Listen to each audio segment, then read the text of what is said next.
Nothing we receive is brand new. It's just newer. While brothers drop down to their knees and make newer. Welcome back to the Marathon Mortgage Happy Hour. I am Mike Witzak. I'm Rory Farrell.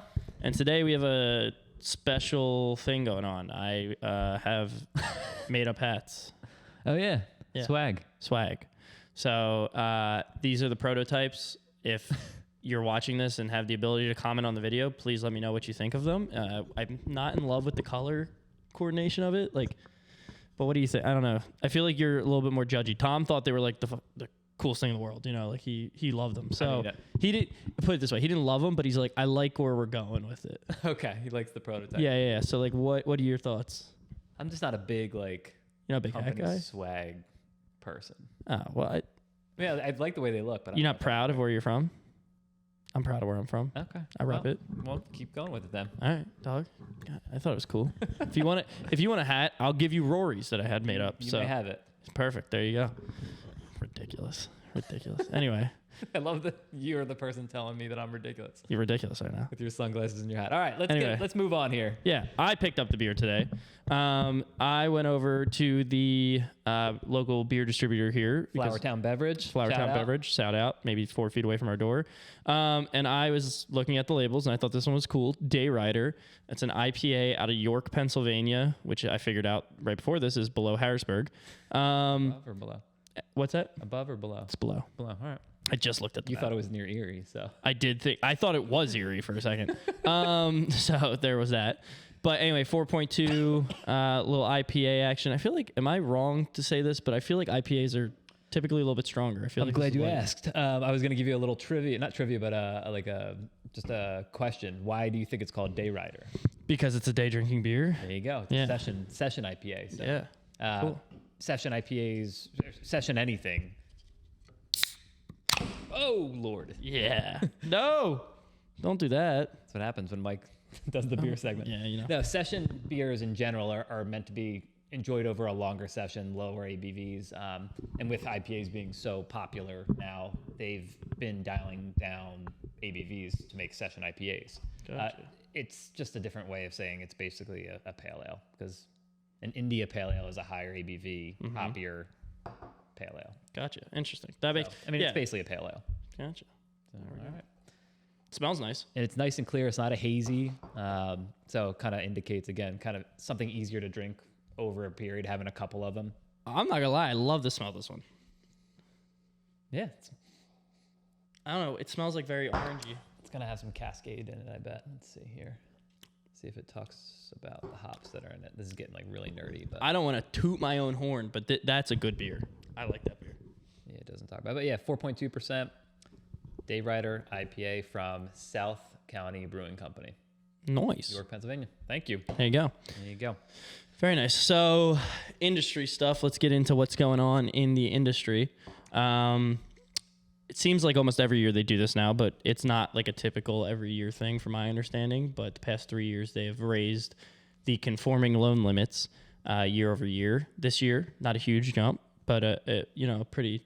Yeah, it's smaller decent. On the scale of what we've seen over the past couple of years, but still. I mean, we went from 540 something to 627 to 726 or 720, whatever it is now. It was like 484. Yeah, so it's been jumping, but this year it's. What are we at now? It's 726 200 is something like that, 400. 726 400. So, and now we're at 750 is the new conforming loan limit, which kind of gives you the ability to stay within the conventional loan stratosphere of things, which is a lot more lenient than a jumbo loan, which is the next, market you get into once you're over that conforming loan limit. Yeah. So I need you did some quick math. Yeah, I was gonna say, guidelines tend to be a little looser. You can put less money down on conforming loan limit loans.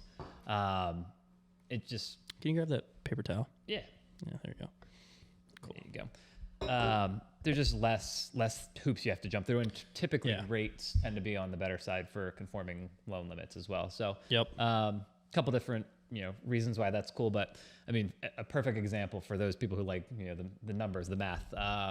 You could buy a $775,000 home right now with essentially 3% down, the minimum down, and still be in a conforming loan limit, which is crazy. Just to think where we were 5 years ago. Granted, if you're buying a $700,000 X amount of home, you're typically not putting 3% down, but some people might want to, and you could do that now. Theoretically, you could. So. Theoretically, so. And the cool part about it is those don't technically go into effect until 2024.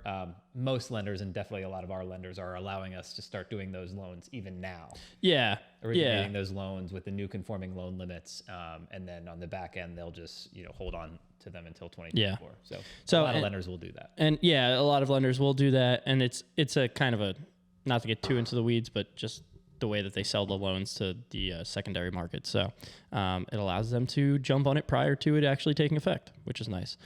So we'll see kind of how that impacts purchase power and purchase eligibility for people who didn't want to kind of get into the jumbo, but also didn't want to, put 20% down when they're in the $800,000, $900,000 range. They could put a little bit less down now. So cool. Very, very quick and easy. More flexibility. We need more flexibilities for these buyers. Yes. So we definitely do. Anything to help the buyers out these days. It's crazy. Nutty market. You got a win? I do have a win. You want me to go first? Please. I have a win.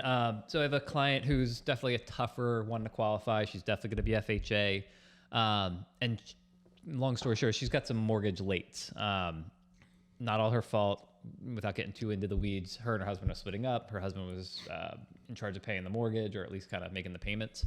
Gotcha. Kind of fell off the wagon on that for a little bit, and she didn't realize. And next thing you know, she now has mortgage lates on her credit report, which these things happen. When you have mortgage lates, especially multiple mortgage lates within a 12-month period prior to trying to get a loan, it makes it very difficult. So what we do from an underwriting perspective or a loan origination perspective is, we'll take all the information, we'll run these loans through our Fannie Mae or Freddie Mac automated underwriting system. Yep. And when you have these lates in the past 12 months, it kicks it back with an ineligible or refer eligible.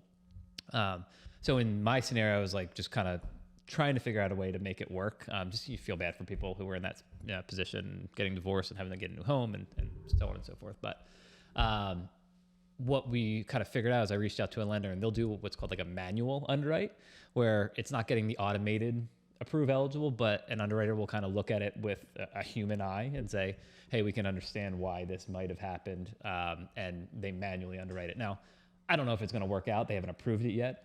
What we're doing is we're putting it in as like a TBD scenario where we basically give them the whole file as if they have a house under contract, and they look at their W-2s, the pay stubs, the income, like everything. Yeah, they underwrite the whole file, basically. Basically underwrite the whole file insofar as everything except for the address of the property that they potentially will. Yep. So they'll know whether she'll actually be approved or not without actually having to do the automated underwriting. So I know it's one of those like Hail Marys that I threw up at the end thinking like, hey, what's the worst that could happen? And the lender's like, yeah, let's have a look at it. Like, this seems reasonable. Your answer's already no. So it's like, why not? Yeah. See if so we can make it I went from having to tell her, hey, you're going to have to wait until next summer before you even think about being eligible to, hey, you might be in a position to buy sooner than later. Yeah. And it's not ideal because like I know pricing gets hit a little bit when you're doing a manual underwrite, but hey, if it gets you in the house. Yeah. And she is in a position where she has to find she wants to get out. Yep. So nice. Better to do that than waste money on rent. Hell yeah. Having to move twice.